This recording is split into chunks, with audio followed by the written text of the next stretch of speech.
Bonjour François Gemène. Bonjour. On va évoquer dans un instant avec vous les négociations à Paris qui commencent demain pour réduire la pollution plastique. Mais l'environnement et le climat sont deux de vos spécialités. Il y en a une autre, en l'occurrence celle de l'immigration. J'aimerais qu'on commence par là parce que ce matin le gouvernement se mobilise sur la question, notamment Gérald Darmanin dans le Parisien aujourd'hui en France, le ministre de l'Intérieur qui ouvre la voie au conditionnement des visas, à la modulation de l'aide au développement des pays concernés, à la mise en œuvre des laissez-passer consulaires, au conditionnement des aides sociales à 5 ans de résidence sur le territoire en l'occurrence, et pourquoi pas à des quotas d'immigration sur le travail. Est-ce que ça répond aux défis migratoires qui touchent la France maintenant et qui nous attend aussi avec le changement climatique? Pas du tout. La quasi-totalité des mesures proposées, d'abord, ce sont des mesures qui existent déjà. C'est-à-dire que quand on parle de conditionnement des visas, on donne à penser aux gens que les visas s'obtiennent comme ça, simplement parce qu'il suffirait de les demander, alors qu'en réalité, c'est très difficile d'obtenir un visa pour la France quand vous venez d'un pays du Sud. Dès que nous organisons un colloque académique, par exemple, nous avons toujours des collègues africains, asiatiques ou sud-américains qui ne parviennent pas à avoir un visa et qui ne parviennent pas à venir au colloque. Et donc, en fait, l'essentiel de ce qu'il annonce, ce sont des choses qui existent déjà, et surtout, ce sont des choses qui sont pas du tout en phase avec les réalités actuelles des migrations et notamment des migrations forcées. C'est-à-dire que, d'abord, on raisonne encore en termes franco-français, alors que, bien entendu, la réponse à cet enjeu, elle doit être au moins une réponse européenne, sinon mondiale. Mais tant qu'on se contentera de discuter de mesures strictement franco-françaises, ce seront essentiellement des gesticulations politiques dans l'espoir d'attirer quelques électeurs supplémentaires aux élections européennes. Parce que les vagues migratoires, elles sont devant nous. C'est ce que dit souvent, puisque je parle de Gérald Darmanin, je vais évoquer Nicolas Sarkozy, l'ancien président, il parle souvent de ces vagues migratoires qui seraient devant nous. Il y a en réalité de plus en plus de motifs qui contraignent les gens à migrer. Que ce soit les inégalités évidemment de développement, mais aussi les inégalités de droits et de liberté. De plus en plus les impacts du changement climatique. L'an dernier, 34 millions de personnes ont été déplacées par des catastrophes climatiques. Et donc, il est certain que si on n'a pas une vision structurelle, et si on ne considère pas que la migration est un phénomène structurel, on n'aura jamais de réponse appropriée. Et aujourd'hui, on a tendance à considérer les migrations comme un problème conjoncturel dont il faudrait se débarrasser. Et on espère que dans une logique de fermeture des frontières, on va se débarrasser du problème, alors que ça ne fait en réalité que créer davantage de drames humanitaires, avec déjà plus de 1000 personnes qui sont décédées depuis le début de l'année aux frontières extérieures de l'Europe. Face aux défis structurels, il y a cet aspect de fermeture que vous évoquez. Le gouvernement utilise le mot de fermeté. Gérald Darmanin, il dit ça va être la loi la plus ferme depuis 20 ans. Quand on voit dans les sondages que les Français disent majoritairement désormais il y a trop d'immigrés en France, est-ce que le gouvernement a le choix? Est-ce qu'il n'est pas obligé de toute façon de faire une nouvelle loi? J'ai envie de dire que ça fait facilement 20 ou 30 ans que le gouvernement, qu'il soit de gauche ou de droite, court après l'opinion sur ces sujets. On va avoir... C'est une course perdue d'avance? Je dirais pas que c'est perdu d'avance, mais la loi proposée, la 22e ou 23e depuis une vingtaine d'années, chacune va un peu plus loin dans ce qu'ils appellent la fermeté, ce qui est en réalité une mauvaise façon de désigner la fermeture. Je pense que nous avons besoin, dans ce pays, d'un débat plus apaisé et plus rationnel sur l'immigration. C'est pour ça que je suis favorable à l'initiative convention citoyenne sur l'immigration. Parce que, regardons ce qui s'est passé. Qu'est-ce que ça changerait, pardon, je vais préciser ma question, qu'est-ce que ça changerait, par exemple, par rapport à un référendum que souhaitent les Républicains en disant, si on doit consulter les Français, allons-y par la voie référendaire?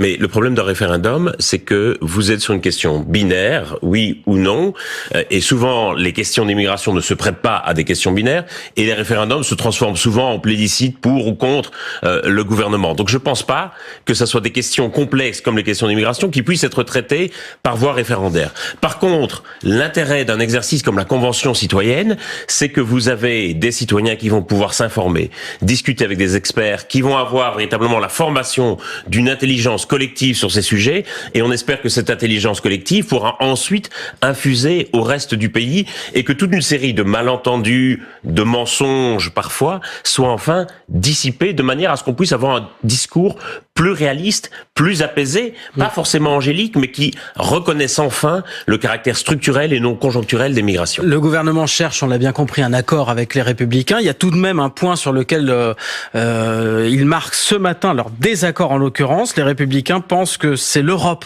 qui empêchent notre pays de légiférer. Il faut rester dans le contexte européen, répond la première ministre Elisabeth Borne. L'Europe, à travers les jurisprudences de la Cour européenne des droits de l'homme, par exemple, de la Cour de justice de l'Union européenne, est-ce que les États n'ont pas perdu en partie leur maîtrise des migrations, des politiques migratoires? Il faut rappeler qu'en matière de politique d'asile et d'immigration, les politiques européennes sont quasiment inexistantes. À part les accords de Dublin qui sont dénoncés de toutes parts, il y a aujourd'hui dans l'Union européenne 27 politiques d'asile et d'immigration côte à côte, non coordonnées, et c'est d'ailleurs bien cela le problème.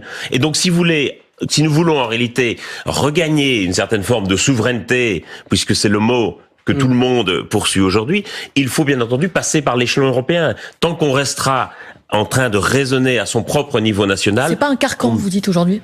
Mais pas du tout, c'est pas du tout un carcan, c'est la seule voie pour aller de l'avant. Parce que, par exemple, la majorité, je prends Laurent Marcangeli, qui est le patron du groupe Horizon, c'est un groupe qui est dans la majorité d'Emmanuel Macron, il dit, la Convention européenne des droits de l'homme sur le droit au respect de la vie privée, elle nous contraint à accepter le regroupement familial, par exemple. Mais enfin, on en est aujourd'hui dans une situation où le débat public, je dirais, s'indigne de devoir respecter des principes basiques de droits humains. Bien entendu, les enfants doivent vivre avec leurs parents.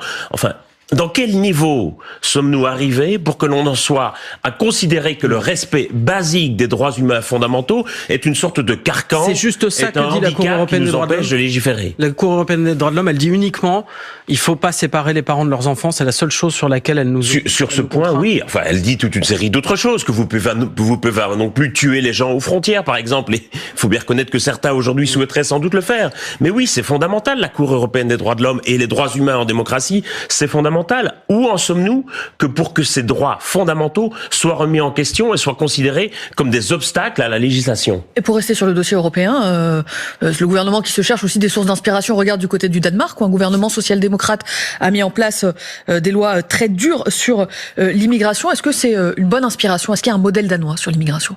Non, certainement pas. Enfin, il faut bien... Qu'est-ce qui s'est passé au Danemark? Ils se sont dit, pour lutter contre l'extrême droite, nous allons mettre en place son programme. Et donc aujourd'hui, il faut rappeler que le Danemark, c'est un gouvernement qui renvoie des réfugiés syriens chez eux. C'est un gouvernement qui voulait faire un accord avec le Rwanda pour quelque part arriver à une situation où il n'y aurait plus du tout de demande d'asile qui soit possible au Danemark et où les demandeurs d'asile seraient envoyés au Rwanda. Donc très clairement aujourd'hui, le gouvernement dit ça a l'air d'être efficace. Est-ce que c'est efficace? C'est le Royaume-Uni qui fait ça, qui a signé un accord. Le Royaume-Uni est en train de signer un accord effectivement avec le Rwanda pour se débarrasser complètement de ces demandeurs d'asile. Efficace pourquoi? Qu'est-ce qu'on cherche? Est-ce que le but c'est de tuer l'extrême droite? Et au Danemark ça a fonctionné quand même. Il y a certes le principal parti d'extrême droite qui a baissé, mais deux nouveaux partis d'extrême droite se sont créés depuis.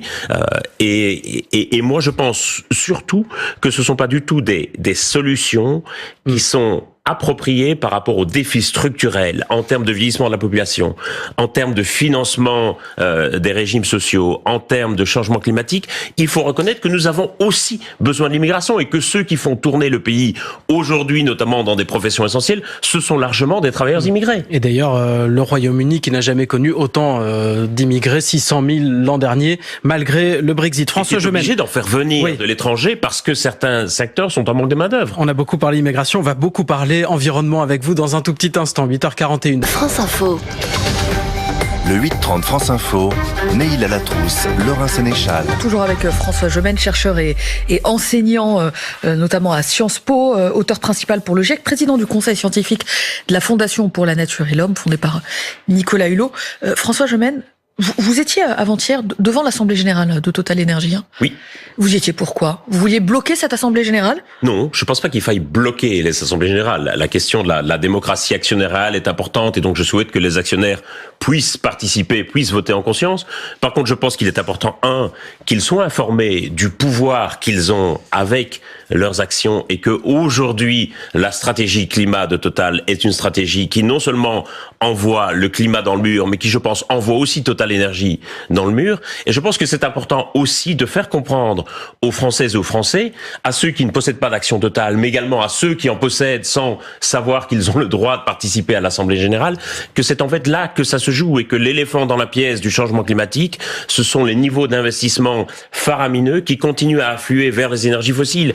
Et tant que ces investissements ne seront pas réorientés des énergies fossiles vers les renouvelables, malheureusement, nous n'y arriverons pas. Mais est-ce que ça veut dire que ces grands groupes, pour vous, sont acteurs de la transition écologique, qu'il faut les pousser à aller plus vite, comme dit le gouvernement, ou est-ce que, pour vous, c'est des ennemis, c'est des adversaires? Il y en a certains qu'il faut pousser à aller plus vite, et il y en a certains, et je salue la stratégie climat adoptée par certains grands groupes, y compris certaines grandes entreprises énergétiques, qui ne va pas suffisamment loin, pas suffisamment vite, mais va quand même dans le bon sens. Vous saluez lesquels, par exemple? Engie, par exemple, s'il faut citer un nom. Ouais. Et il y en a d'autres qui, comme Total Energy, vont à rebours de l'histoire, à rebours de ce qu'il faudrait faire. Et donc, ceux-là, il faut les faire changer de direction. Patrick Pouyanné, il dit, moi, je vais plus vite qu'Engie. Il dit, Engie, il vise 80 gigas d'énergie renouvelable en 2030. Moi, je vise 100 gigas. Mais c'est un plus grand groupe. Le problème de Patrick Pouyanné, c'est que, bien entendu, Total Energy est un gros investisseur dans les énergies renouvelables. Et il utilise toujours cet argument pour cacher ses investissements qui sont encore bien plus colossaux dans les énergies fossiles.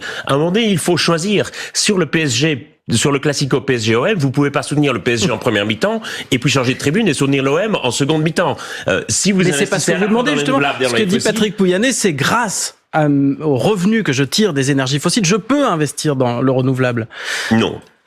Ces revenus, essentiellement, ils passent en dividendes pour les actionnaires et je vois pas d'inflexion massive des investissements dans les renouvelables qui soient liés aux super profits réalisés par Total Energy sur les énergies fossiles. Et ce qu'il dit aussi, c'est que en réalité, ce qui guide ces investissements, ou en tout cas ce qui guide aujourd'hui la stratégie climat, c'est les comportements individuels, avec une consommation de pétrole qui a battu des records encore l'an dernier à 102 millions de barils par jour dans le monde.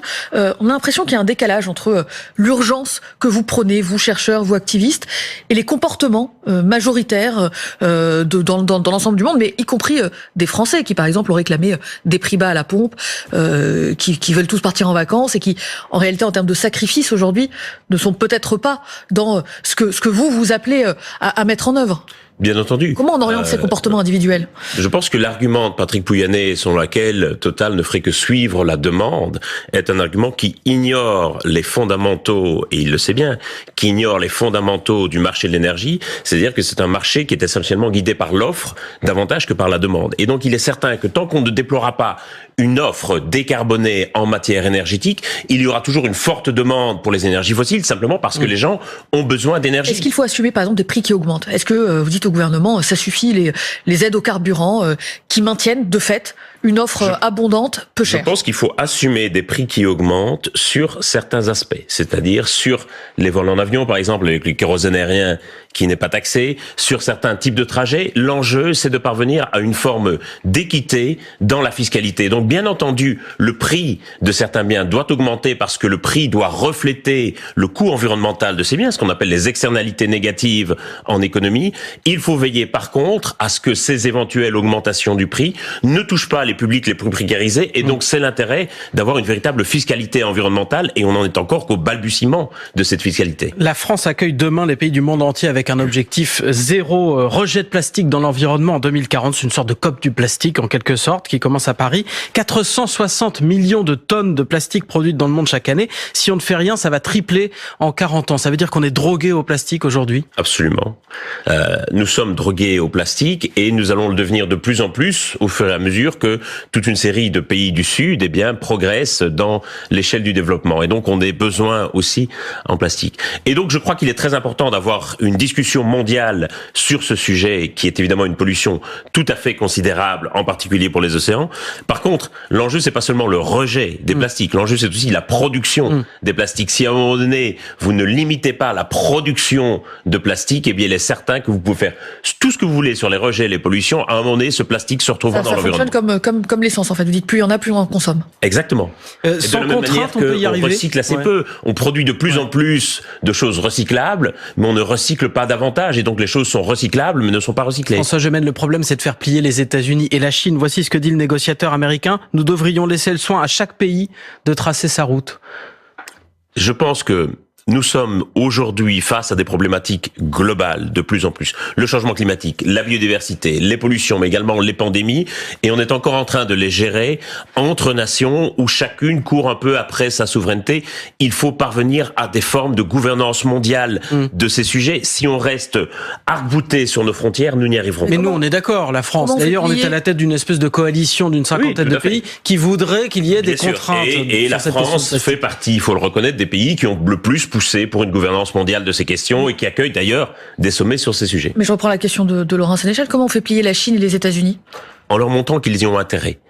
Je pense qu'aujourd'hui, le problème des enjeux écologiques, c'est qu'ils apparaissent comme une contrainte pour les États, comme une contrainte pour les individus, comme une contrainte pour l'activité économique. Nous n'allons y arriver que si on montre aux États, aux individus, aux entreprises, que c'est dans leur intérêt de participer à des formes de coopération auxquelles nous sommes de toute façon condamnés. Et tout l'enjeu est là, passer de la contrainte à l'intérêt qui transformera les questions écologiques en un projet de société. Est-ce qu'il faut au moins un accord à minima entre les pays qui sont d'accord pour réduire leur pollution plastique, au risque donc de se retrouver dans une concurrence un peu déloyale avec les États-Unis ou la Chine? Prenons le cas de l'Union européenne. Si nous avions attendu d'avoir une unanimité en Europe pour faire la monnaie unique, nous n'aurions jamais eu l'euro. Et donc sur ces sujets, sur celui-là, comme sur celui du climat ou sur d'autres, je pense qu'il faut pouvoir permettre aux pays les plus volontaires, les plus ambitieux, d'avancer ensemble, quitte à ce que les autres raccrochent le train après, parce que je pense que ce sont ces pays-là qui sont dans le sens de l'histoire. François Gemène, merci beaucoup. Chercheur, enseignant notamment à Sciences Po à Paris, auteur principal du GIEC et président du conseil scientifique de la Fondation pour la Nature et l'Homme. Bonne journée à vous. Merci, 8h50. bonne journée.